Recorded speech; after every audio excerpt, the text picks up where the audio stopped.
Good Wednesday, Pelham Road.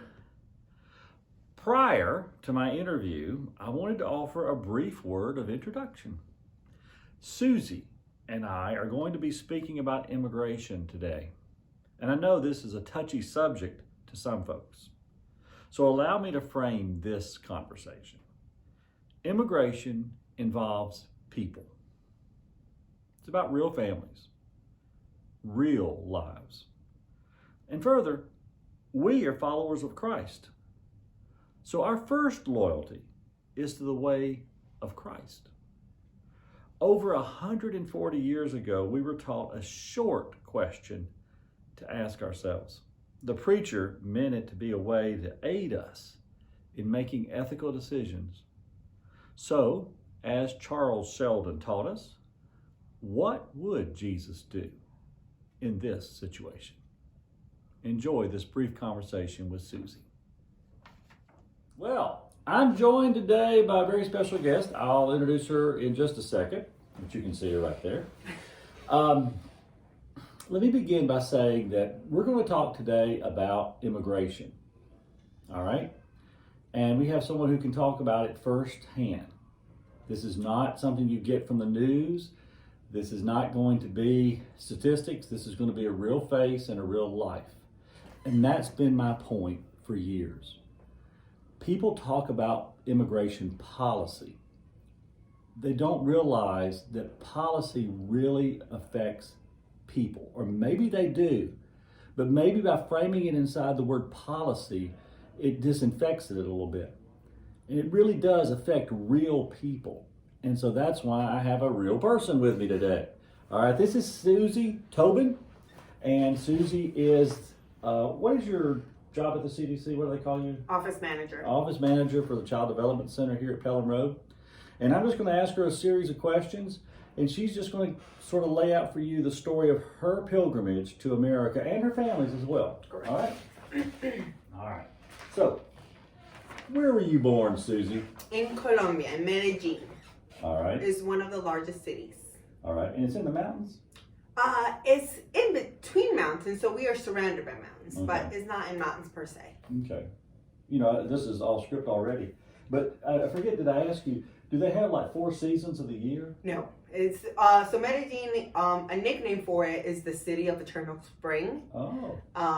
It rains a lot, but the weather's nice. Okay.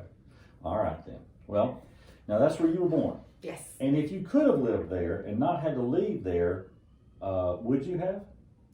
Yeah, I would have stayed over there. All right.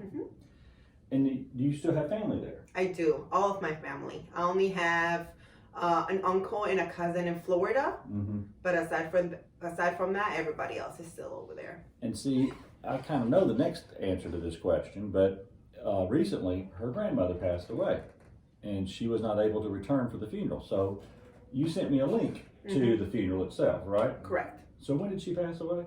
She passed away October 8th. Okay. And you were very close to your grandmother. I was. And you would have preferred to have been there with her. Yes. Okay. So when people have to leave a country, the word there is have to leave a country. She would much prefer to be there, be with her grandmother, have the life that she had when she was there. But something came up and you had to come to the States. So why don't you just start there? So why did your family, and I think it was just you and your dad at first. Correct. And my cousin. And your cousin. The cousin that's in Florida. Okay, so why did y'all come? So both of my parents had their own company. My mother had a very successful construction company. She built the banks, the biggest banks for Colombia. She traveled all over Colombia building. She was a contractor. And my father had his own printing company. Okay. He made from newspapers to books, anything printed. Back in September of 1999, my father received what translates to a shot, which is pretty much like a ransom type of thing, saying that if he didn't pay a certain amount of money, I would be in danger. So that happened in September. After receiving that, obviously the family got very scared. We had at that time visitor's visa to come to the States. So we ended up we decided to pack up everything and leave. Okay. In December, so a couple months later, in December 7th, my father, my cousin, and myself got on a plane and arrived in Florida. Okay. Where we stayed for 6 months, which was the time frame that as visitors we were allowed to stay. All right. Now just let me provide a little context. When she uses the word, the ransom, you hear that inside these walls in the United States and you think, why don't you go to the police? Have you watched a movie about South America or Central America about how the policing is and how corrupt it is and how these gangs or cartels do run the cities? And so her life was in danger. Her dad did not want to lose her. Your mother stays behind to continue to work, and you and your dad and your cousin come to the States, and they have a 6-month guest, or is it visitor's visa? Is that what it is? Mm-hmm. Okay. All right. So. Well, my mom's company her position was so large that she wasn't able to pack up and leave in the 2 months. Okay. So she stayed 6 months later, pretty much finishing selling the house, the things in the house, and her job, because, like I said, her position was so big Mm-hmm. that it wasn't something that it was as easily solved. My dad was able to sell his company to his workers And then leave. They still have it up till today. My mom's company is still running up to today. But my dad's was just a little bit smaller that he was able to do it in such a short time. Okay. So we'll pick up a story where you come to the States, and by the way, you didn't come across the southern border. Y'all actually flew in on a plane. Correct. Okay, and you flew into Miami? No, we flew into Kissimmee, Florida, which is Orlando. Yeah. Everybody knows Orlando, so Okay. Orlando. All right. So you land and you're here for 6 months. Mm-hmm. Pick up with the story there. So we're here for 6 months. At that time, we requested for an extended visa, which we got. By that time, my mom was able to be here and be with us. And my grandfather actually is a citizen of the United States. He actually worked here in South Carolina 50, 60 years ago, put in the railroads. Okay. And last time that he came about 12 years ago, we actually drove him by his house, which is pretty neat to see. It was in Berea. He got very excited because, he knew exactly where he was. But once my grandfather came, my mom, we were able to put in for our visa, for our green card. Okay. By putting in those paperwork, around that time, a law actually came out that allowed us to stay in the United States while waiting Mm-hmm. for our green card, for our residency. Mm-hmm. And this would have been what year? Like 2000? Yeah, about 2000. Okay. Yeah, the end of 2000. Okay. It's been so long that obviously days get messed up, but I would say end of 2000. Okay. So you're waiting on this. We're waiting on this visa. Now, while we were waiting, we were allowed to, we could stay in the States. We could walk around and everything, but we were not allowed to work. So we allowed you to stay. Right. And in a capitalist society where work is paramount to survival, Mm-hmm. we wouldn't allow you to work. Right. We could not work. We were not able to get a driver's license. So we weren't able to legally drive.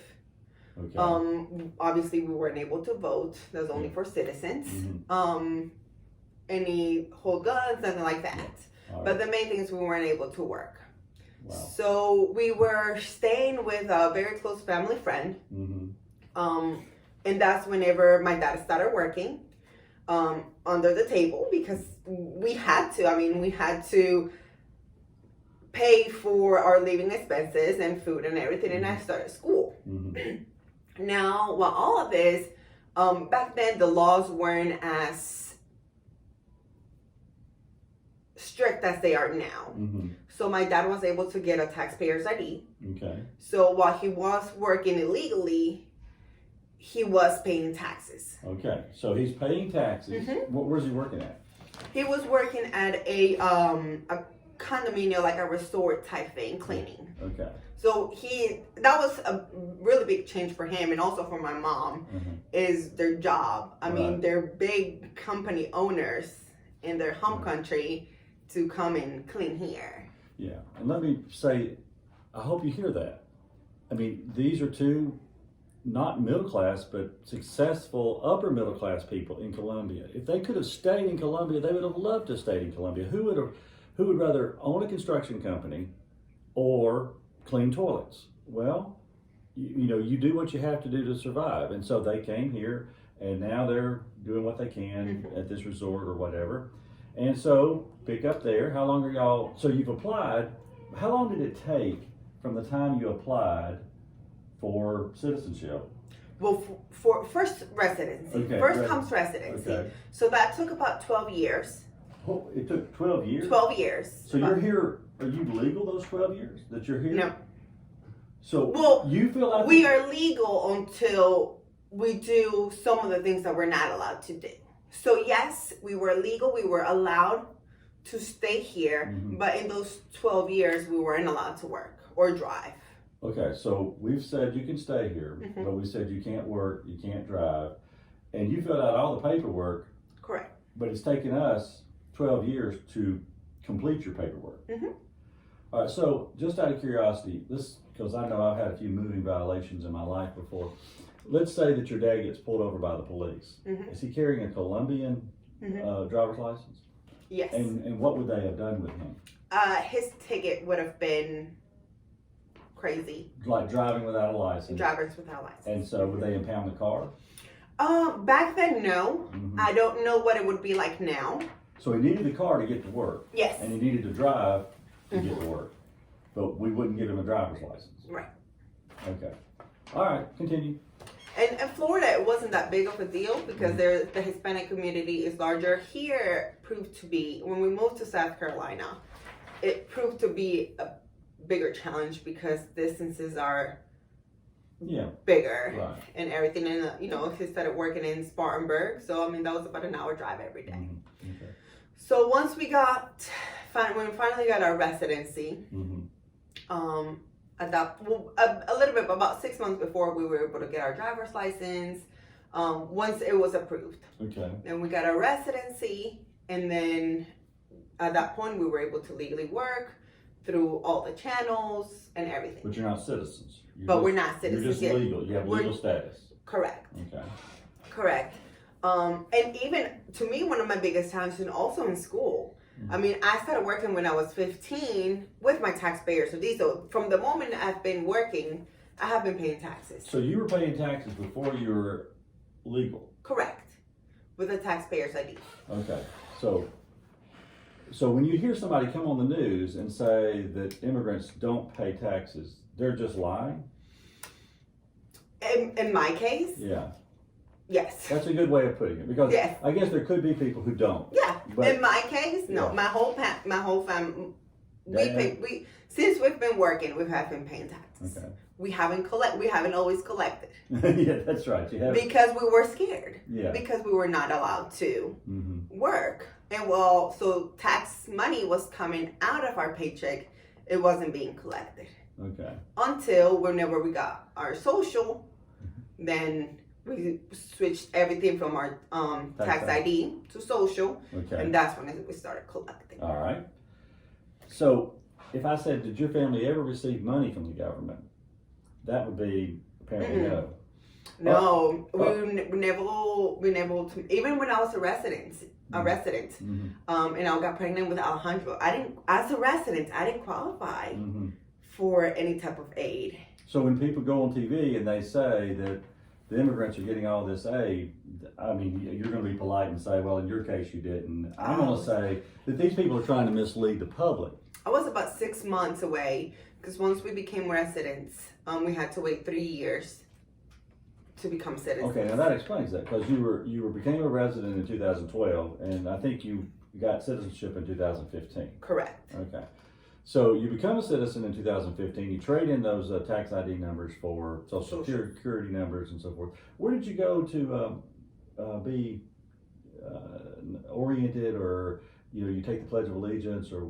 Yeah, there's an immigration office here in Greer. So you went to Greer. You did all that there. Yes. Okay. All Yeah. right.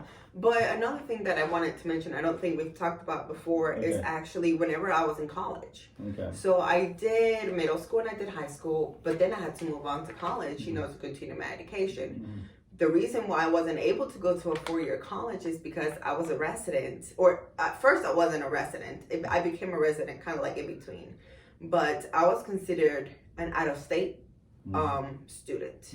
So that'd be high tuition. my fees, even just for Greenville Tech, were double, triple the amount depending on the class. So if I had to do that in a 4-year college, it would have been crazy expensive. Even though that I've been living here my whole life. Right. So what age were you when you arrived in 99 or 2000? I was 9 years old. 9 years old. Okay. So you spent 10 years in Colombia, and you spent 20 years here in the States. So this is home to you. Yes. But if we passed a law tomorrow that sent you back to Colombia, you'd be more foreign than you would be here, right? Yes. Right. Oh yes. And when you did go to school, that was one thing that you probably did receive. I mean, that's on the other side of that. While you didn't receive anything from the government as far as unemployment or anything like that, you did go to a public school. And did you have any trouble in school? I mean, I imagine there's a lot of Hispanics in the schools that you went to. Yeah. Class and everything was still in English. So the first 6 months were tough. There were several Hispanic teachers that helped. In Colombia, it's kind of mandatory that you kind of know both. Know a little English too. Yeah, know a little English too, but I was just starting out. I mean, I was only 10. I was just now starting to get classes. My dad knew English. So he would work all day, come home, and stay late at night translating textbooks. I mean, that's one of the biggest images that I have of him. Really? And now he's doing that. He's not doing the same thing with Alejandro because Alejandro speaks perfect English. Right. But he can read his own textbook. But I see him in the parking lot every day with Alejandro. Yeah. Okay. Yeah. Your dad's finally retired. Yes. Okay. He finally retired last year. All right. Let's see what time it is. I have to keep an eye on the time. Okay. So I think we've gotten to about everything. So in 2015, you take your citizenship work at the Greer Immigration Office. Did your mom and dad do it at the same time too? Yes. Okay. Now, Alejandro was born here? Yes. And, well, both of your children were born here. Okay. All right. So, now that you're here and Colombia is not home anymore, while you would have wanted to stay there then, what are your feelings about America now? Sometimes it's disheartening seeing the way that people assume everything is so easy when it's not. I've had to go to 2 immigration ordeals, one with myself and then with my husband. Yeah, he's from Mexico, right? He's from Mexico. Okay. So laws for him are a little tougher. Yeah. And than they would have been for me. And especially, it was... He didn't come here at 10 either. No. So his story is a different story. Yes. But I mean, it's still long. It's still expensive. But yeah, I mean. All right. So Susie, your trip to America has been a laborious journey. But has it been worth it? Absolutely. Absolutely. Well, it was long. Sometimes hard. I'm glad to be here. I consider this my home. Yeah. My friends are here. People that I consider my family, even they're not family by blood. And what year did you start working at the daycare? 2011. All right. So from 2011, you started in what room? In the owl room. In the owl room. All right, and that's what, 2-year-olds? Toddlers. Toddlers. All right. So she starts in the toddler room in 2011. And by 2019, you're the office manager. And, you'd hate to lose her, but obviously she's getting experience in the administration part of the Child Development Center. So one day she may be a director of her own place somewhere else, unless we can push Rachel out here, But so that's the American dream. is to come here and to be able to make something, of your life. And I do, when I tell this whole story, I do get teary-eyed about your mom and dad. Because while your life is immeasurably better, the careers and the opportunity that they had in Colombia was taken away from them. America didn't do anything to take that away from them. Right. And the nation of Colombia didn't do anything to do that. But the cartels or the guerrillas, the criminal element, forced them to trade in two good careers and have to come here and start all over again. And they are, sometimes I walk with your mom, or I did when we used to walk inside. Before COVID. Before COVID, that's right. And she's an amazing woman. Now, I just want to remind all of our viewers of a couple of things. This is our Bible. And it's not supposed to be just read. It's supposed to be practiced and listened to. And I'd like you to hear this verse. Then the king will say to those at his right hand, "Come, you who are blessed by my Father, inherit the kingdom prepared for you from the foundations of the world. For I was a stranger and you welcomed me." And then the righteous will answer him, "Lord, when was it that we saw you as a stranger?" Of course, you know the rest of that. Jesus says, "When you've done it to the least of these, you've done it to me." Part of our faith is hospitality. It's welcoming strangers. And I am proud to call Susy my friend, and I'm glad you got to hear her story. And while we may all disagree on whatever policy should be put into place, we probably need to unite around the idea that it's real people. It's real people whose lives are being affected. And we need, as the Christian community, to have our hands wide open, ready to welcome. All right? See you next week for Good Wednesday, Pelham Road. Thanks, Susy.